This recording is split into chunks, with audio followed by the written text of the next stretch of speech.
Assalamualaikum warahmatullahi wabarakatuh. Perkenalkan, nama saya Indira Nurcahyani. Perkenalkan, saya atas nama Andi Mutmainah Milasari Daud. Perkenalkan, saya Rara Asahra. Perkenalkan, nama saya Kamila. Perkenalkan, nama saya Run Sanjaya. Saya Nurliana. Perkenalkan, nama saya Aditya Purnamirwan.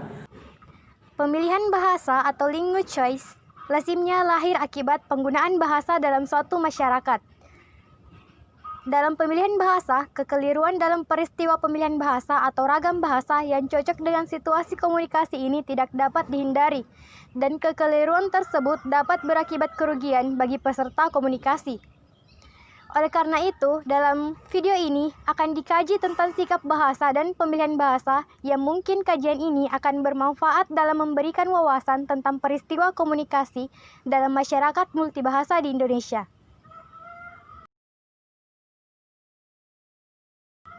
Yang pertama adalah sikap bahasa. Sikap bahasa adalah anggapan atau pandangan seseorang terhadap suatu bahasa, apakah senang atau tidak terhadap bahasa tersebut. Sehingga sikap bahasa mempengaruhi terhadap pemilihan bahasa.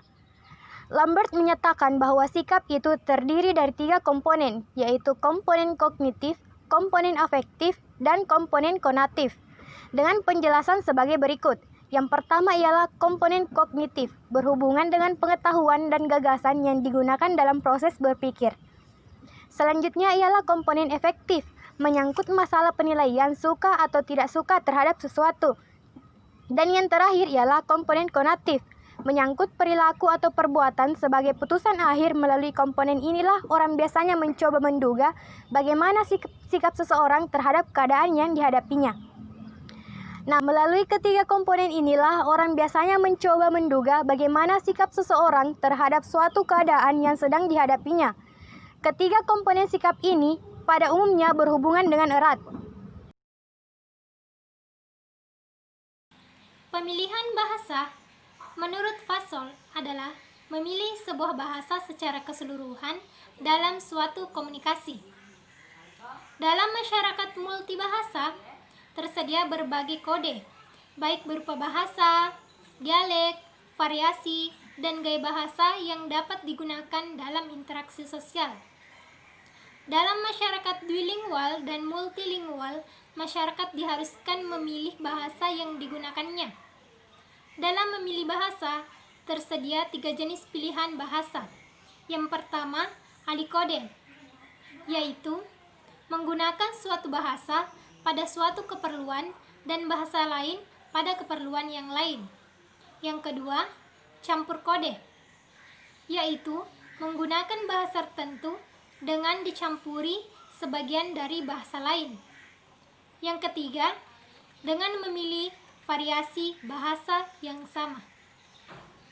Dalam memahami pemilihan bahasa, para psikolog memiliki pandangan yang berbeda.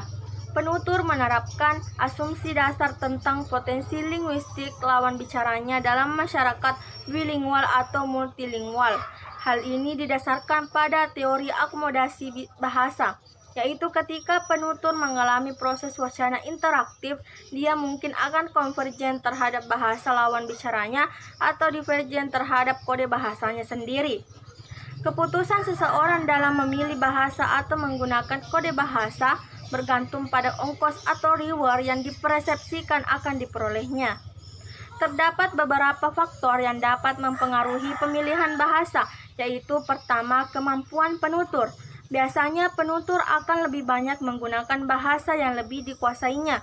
Kedua, kemampuan pendengar. Biasanya penutur juga cenderung menggunakan bahasa yang digunakan oleh pendengar. Hal ini terjadi apabila penutur sama-sama menguasai bahasa pertama dan kedua. Yang ketiga, umur. Orang yang lebih dewasa cenderung menggunakan bahasa kedua untuk menunjukkan rasa kepemilikannya terhadap suatu tempat. Keempat, status sosial. Pada situasi tertentu, seseorang akan menggunakan suatu bahasa yang menunjukkan strata sosial yang tinggi. Kelima, derajat hubungan. Terkadang seseorang menggunakan suatu bahasa pada pertemuan pertama, namun menggunakan bahasa yang lain ketika hubungannya sudah semakin dekat. Keenam, hubungan etnis. Seseorang terkadang berbicara suatu bahasa dengan orang seetnis dan berbicara bahasa lain dengan orang yang berlainan etnis. Ketujuh, tekanan dari luar. Apabila suatu bahasa tidak disukai dalam suatu masyarakat karena suatu sebab, maka pemilihan bahasa ini hanya akan menggunakan bahasanya dalam rumah seperti sembunyi-sembunyi. Yang terakhir, tempat. Terkadang pemilihan bahasa dengan menggunakan asas-asas pembagian integratif, menggunakan bahasa pertama di dalam rumah dan bahasa kedua di luar rumah. Perspektif sosiolinguistik tentang pemilihan bahasa. Sosiolinguistik melihat fenomena pemilihan bahasa sebagai fakta sosial dan menempatkannya dalam sistem lambang atau kode, sistem tingkah laku budaya, serta sistem pragmatik. Dengan demikian, kajian sosiolinguistik menyikapi fenomena pemilihan bahasa sebagai wacana dalam peristiwa komunikasi dan sekaligus menunjukkan identitas sosial dan budaya peserta tutur.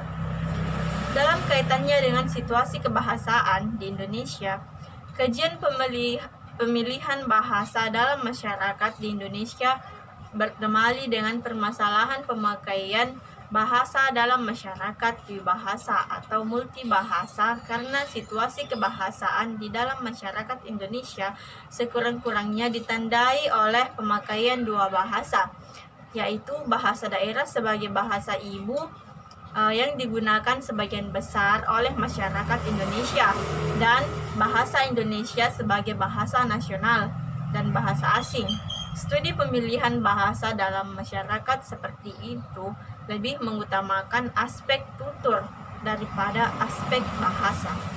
Hamas 1980 mengemukakan 17 komponen peristiwa tutur, komponen of speech event yang bersifat universal. Ke-17 komponen itu oleh Hamas diklasifikasikan lagi menjadi 8 komponen yang diakronimkan dengan speaking. 1. Latar dan suasana tutur. 2. Peserta tutur. 3. Tujuan tutur. 4. Topik atau urutan tutur. 5. Nada tutur. 6. Sarana tutur. 7. Norma-norma tutur. 8. Jenis tutur. Pandangan Hamas tentang kedelapan komponen peristiwa tersebut merupakan faktor luar bahasa yang menentukan pemilihan bahasa. Faktor pemilihan bahasa.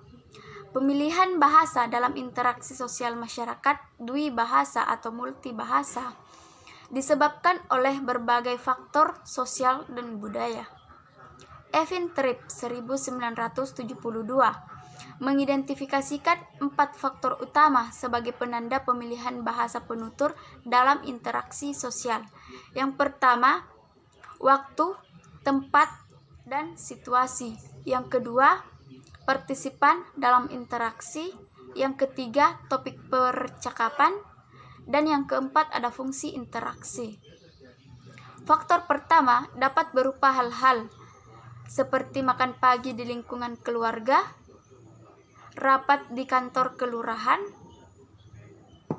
selamatan kelahiran di sebuah keluarga, kuliah, dan tawar-menawar barang di pasar. Faktor kedua mencakup hal-hal seperti usia, jenis kelamin, pekerjaan, status sosial ekonomi, dan perannya dalam hubungan dengan mitra tutur. Hubungan dengan mitra tutur dapat berupa hubungan akrab dan berjarak. Faktor ketiga dapat berupa topik tentang pekerjaan, keberhasilan anak, peristiwa-peristiwa aktual, dan topik harga barang di pasar. Faktor keempat berupa fungsi interaksi seperti penawaran, menyampaikan informasi, permohonan, kebiasaan rutin, salam, minta maaf, atau mengucapkan terima kasih.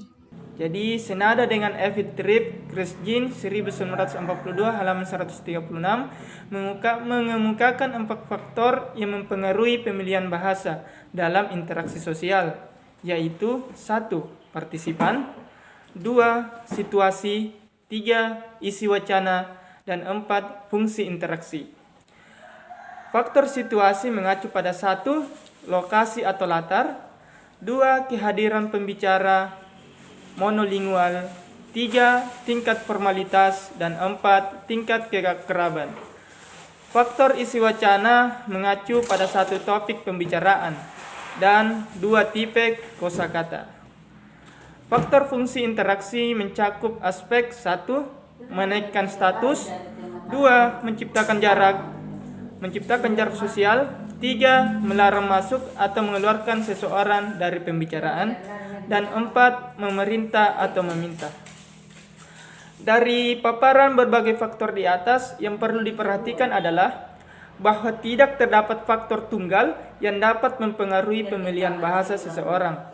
Kajian penelitian pemilihan bahasa yang pernah dilakukan menunjukkan bahwa suatu faktor menduduki kedudukan yang lebih penting daripada faktor lain. Demikianlah penjelasan mengenai sikap dan pemilihan bahasa. Semoga bermanfaat bagi kita semua. Sekian, wassalamualaikum warahmatullahi wabarakatuh.